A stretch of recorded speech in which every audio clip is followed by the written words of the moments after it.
Module 10 टीकाकरण। परिचय। प्रतिरक्षा प्रणाली को उत्तेजित करके संक्रामक रोगों से बचाता है। पक्षी संक्रमण से बचे रहते हैं और स्वस्थ रहते हैं।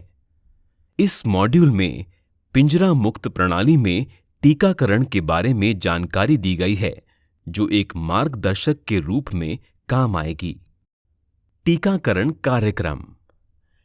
टीकाकरण कार्यक्रम का आयोजन सभी झुंडों के लिए होना चाहिए और ये महत्वपूर्ण या आवश्यक है कि ऐसा करते समय जैव सुरक्षा प्रोटोकॉल तथा तरीकों का ध्यान रखा जाए। टीकाकरण कार्यक्रम विशेष रूप के प्रत्येक क्षेत्र में प्रचलित बीमारियों को ध्यान में रखते हुए बनाए जाने चाहिए। फार्म में टीकाकरण कार्यक्रम स्थापित करते समय स्थानीय क्षेत्र में प्रचलित बीमारियों की जानकारी रखने वाले स्थानीय पशु चिकित्सक से राय लेना महत्वपूर्ण है। टीकाकरण कार्यक्रम में विवरण जैसे कि टीकों का नाम, बीमारियों का नाम, टीके लगाने का सही तरीका, पक्षियों की आयु और दवाइयों की उचित मात्रा का उल्लेख होना चाहिए। ध्यान दें कि पक्षी टीकाकरण के लिए स्वस्थ हो।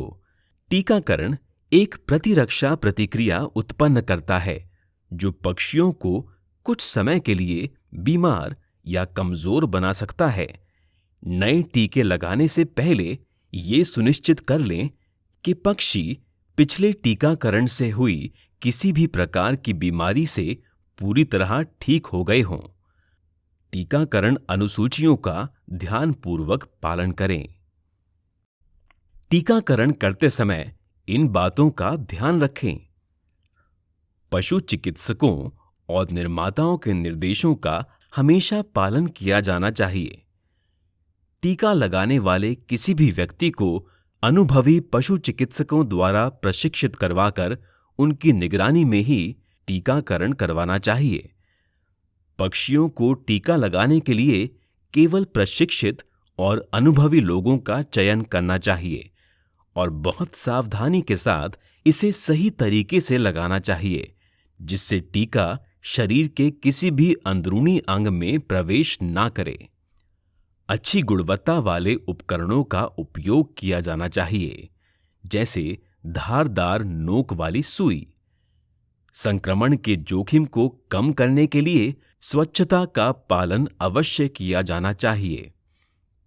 टीकों को निर्माताओं के निर्देशों के अनुसार सहेजा जाना चाहिए।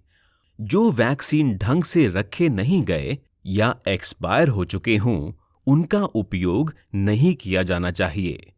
टीकाकरण से पहले, दौरान तथा टीकाकरण के बाद पक्षियों की निगरानी करनी जरूरी है, जिससे किसी भी असामान्य व्यवहार का पता चल सके। यदि व्यवहार में कोई बदलाव आए तो समस्या का तुरंत समाधान करना आवश्यक है। कुछ नस्ल प्रबंधन मार्गदर्शिकाओं में सामान्य टीकों, टीकाकरण विधियों और टीकाकरण कार्यक्रमों के उदाहरण दिए गए हैं। मुर्गियों के टीका प्रबंधन के ऑनलाइन प्रशिक्षण मैनुअल भी उपलब्ध हैं। टीकाकरण के लिए पक्षियों को पकड़ना। पक्षियों को टीका लगाने के लिए उन्हें पकड़ने की आवश्यकता होती है।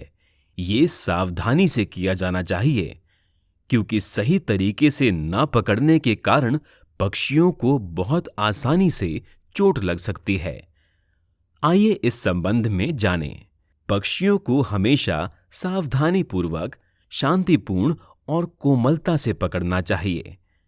पक्षियों को कभी जल्दबाजी में नहीं उठाना चाहिए, क्योंकि ये चोट और तनाव का कारण बन सकता है, जो प्रतिरक्षा की क्षमता को कम कर सकता है। मुर्गियां नाजुक होती हैं।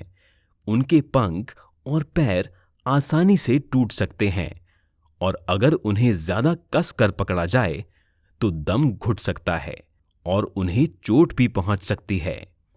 पक्षियों को धीरे से दोनों हाथों से शरीर को सहारा देकर या पंखों के तल को सहारा देकर उठाना चाहिए।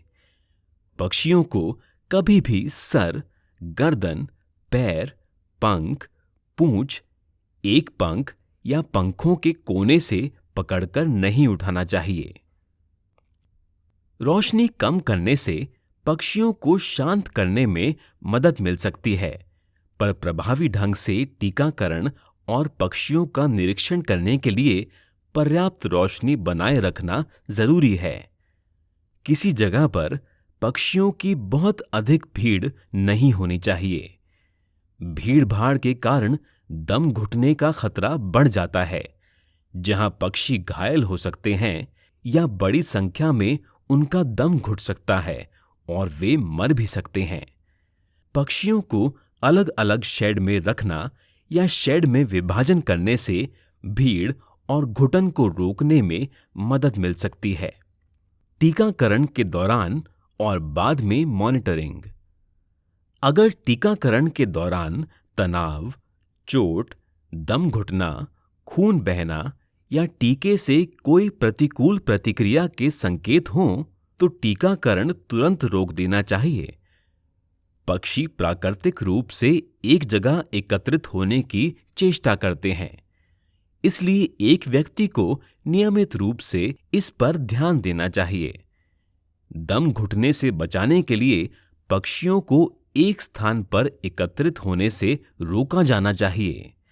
यदि टीकाकरण प्रक्रिया के दौरान कोई बीमार या घायल पक्षी पाए जाते हैं, तो इसकी सूचना तुरंत मैनेजर या सुपरवाइजर को दी जानी चाहिए। टीकाकरण के बाद के सप्ताहों में अच्छे स्वास्थ्य के संकेत और टीकाकरण के प्रभावी परिणामों के लिए पक्षियों की निगरानी की जानी चाहिए। रोग के कुछ लक्षण सफल टीकाकरण का संकेत हो सकते हैं। सफल टीकाकरण से होने वाली एंटीबॉडी की उपस्थिति के परीक्षण के लिए खून की जांच भी की जा सकती है। अप्रभावी टीकाकरण के कई कारण हो सकते हैं, जिनमें शामिल हैं टीकाकरण का गलत समय, टीका लगाने का गलत तरीका या गलत मात्रा में टीके को लगाना। यदि टीकाकरण प्रभावी नहीं रहा हो, तो पशु चिकित्सक से परामर्श किया जाना चाहिए। टीकाकरण के तरीके। टीकों को लगाने के कई तरीके हो सकते हैं। ये महत्वपूर्ण है कि प्रत्येक प्रकार के टीके के लिए सही विधि का उपयोग किया जाए। किसी भी प्रकार से टीका लगाने का काम केवल प्रशिक्षित व्यक्तियों द्वारा ही किया जाना चाहिए।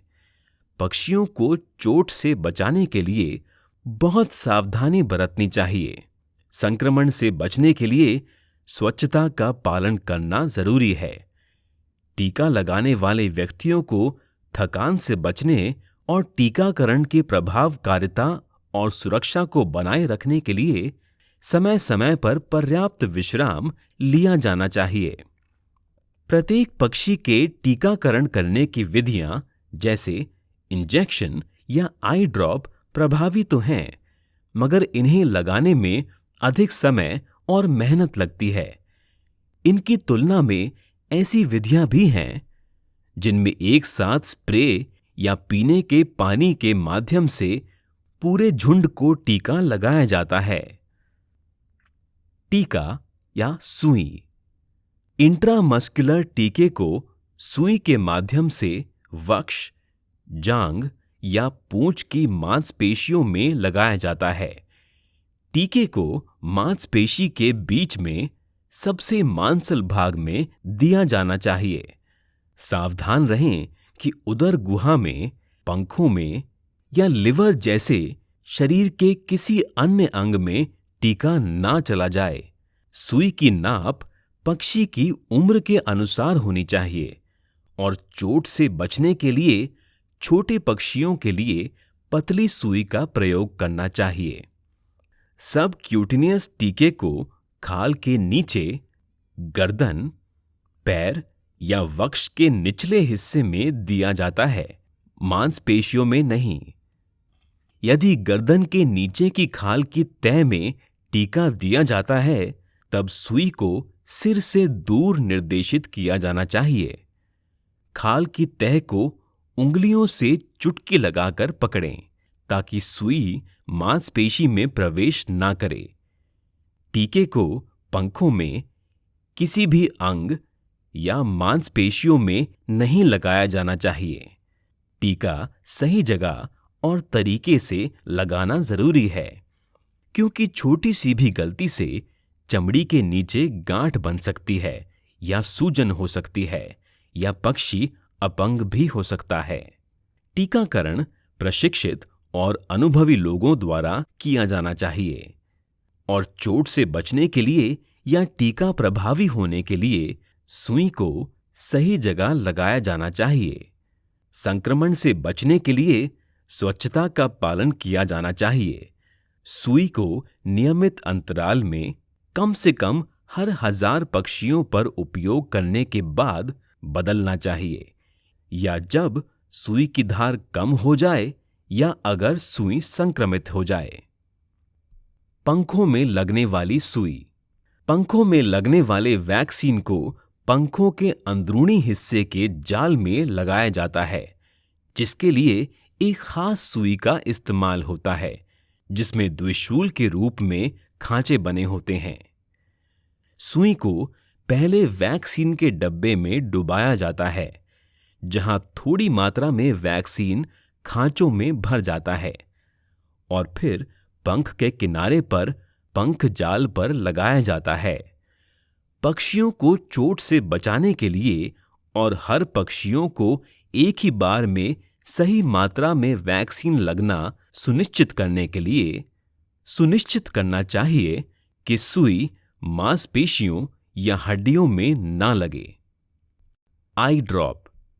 आई ड्रॉप के द्वारा किए जाने वाले टीकाकरण में ड्रॉपर से पक्षियों की आंख में एक बूंद डाली जाती है। ड्रॉपर आंखों के संपर्क में नहीं आना चाहिए और बूंद को आंख की सतह से बहने ना देकर पूरी आंख में फैलने देना चाहिए। इसके लिए पक्षी को आराम से लेटाकर हल्के से पकड़ें, ताकि उसकी एक आंख ऊपर की दिशा में हो, जब तक वो बूंद लगने के बाद एक बार आंख झपक ना ले। प्रक्रिया में जल्दबाजी नहीं करनी चाहिए, क्योंकि इससे ऐसा हो सकता है कि टीकाकरण सफल ना हो। पीने का पानी। इस विधि से टीके को पीने के पानी में मिलाया जाता है। ये कम समय लेने वाली विधि है और पक्षियों पर कम तनाव डालती है। उपयोग से पहले सभी उपकरणों को साफ किया जाना चाहिए। कीटाणुनाशक से मुक्त, ताजे और स्वच्छ पानी का उपयोग किया जाना चाहिए। इस प्रकार का टीकाकरण आदर्श रूप से सुबह के समय किया जाना चाहिए। टीके की सही मात्रा और तरलता रखने के लिए पहले ही पानी की व्यवस्था को खाली कर देना चाहिए। टीके के मिश्रण का सेवन 2 घंटे के अंदर हो जाना चाहिए। इस 2 घंटे के अंतराल में सभी पक्षी टीका युक्त पानी को पी लें। ये सुनिश्चित करने के लिए टीके देने से लगभग 2 घंटे पहले पानी को हटा लिया जाना चाहिए। ये पक्षियों की प्यास बढ़ा देता है और टीका युक्त पानी के ग्रहण को बेहतर कर देता है।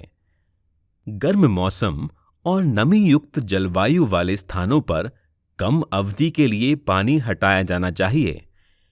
एक बार टीका लग जाने के बाद सामान्य रूप से ताजा और साफ पानी दिया जाना चाहिए। टीके को सही विधि से देने और उसे रंग देने के लिए स्टेबलाइजर जैसे स्किम्ड दूध, पेप्टॉन या एक विशेष डाई का उपयोग किया जा सकता है। ऐसा करने से पता चल सकता है कि मिश्रण पीने की लाइन में अच्छे से वितरित है और पक्षियों द्वारा उसका सेवन भी हो गया है। स्प्रे। इस विधि में टीके को मुर्गियों के ऊपर हवा में स्प्रे करा जाता है। ये तरीका श्रम प्रधान नहीं, मगर अत्यंत प्रभावी है। इसका उपयोग ज्यादातर हैचरी और फार्म में किया जा सकता है। ये प्रक्रिया बहुत विस्तृत है और इसके इस्तेमाल के लिए पशु चिकित्सक की सलाह और निर्माता के निर्देशों का पालन किया जाना चाहिए। बूंदों का सही आकार होना चाहिए, यदि बूंदें बहुत बड़ी हों तो टीका प्रभावी नहीं होगा, और यदि वे बहुत छोटी हों तो वो पक्षियों के निचले फेफड़ों में प्रवेश कर सकती हैं और गंभीर प्रतिक्रियाएं पैदा कर सकती हैं। स्प्रे को पूरे शेड में पक्षियों से लगभग 1 मीटर ऊपर समान रूप से लगाया जाना चाहिए। सफल आवेदन पक्षियों द्वारा धीरे धीरे अपने सिर हिलाते हुए इंगित किया जाता है। ये याद रखें कि टीके को हमेशा एक पशु चिकित्सक या विशेष वैक्सीन निर्माता द्वारा बताए गए तरीके से उपयोग किया जाना चाहिए। टीका यदि गलत तरीके से लगाया जाए तो पक्षियों में बीमारी से प्रतिरोधक शक्ति नहीं पैदा होती और गंभीर स्वास्थ्य और कल्याण संबंधी समस्याएं पैदा हो सकती हैं। सारांश: संक्रामक रोगों से बचाव के लिए टीकाकरण किया जाता है। बीमारी के जोखिम को कम करने के लिए जैव सुरक्षा प्रथाओं के संयोजन में सभी झुंडों के लिए टीकाकरण कार्यक्रम होना चाहिए। टीकाकरण कार्यक्रम को स्थानीय कुक्कुट पशु चिकित्सक के साथ लिखा जाना चाहिए ताकि ये सुनिश्चित किया जा सके कि टीकाकरण उस क्षेत्र के लिए उपयुक्त, प्रभावी और प्रासंगिक है। टीके लगाने वाले सभी कर्मचारियों को अच्छी तरह से प्रशिक्षित होना चाहिए और पक्षियों को सावधानीपूर्वक तरीके से पकड़ना चाहिए। टीकाकरण से पहले, दौरान और बाद में पक्षियों की निगरानी की जानी चाहिए। टीकों को अलग अलग तरीकों से लगाया जा सकता है और प्रत्येक टीके के लिए पशु चिकित्सकों और निर्माताओं के निर्देशों का पालन किया जाना चाहिए। मॉड्यूल 10 का अंत।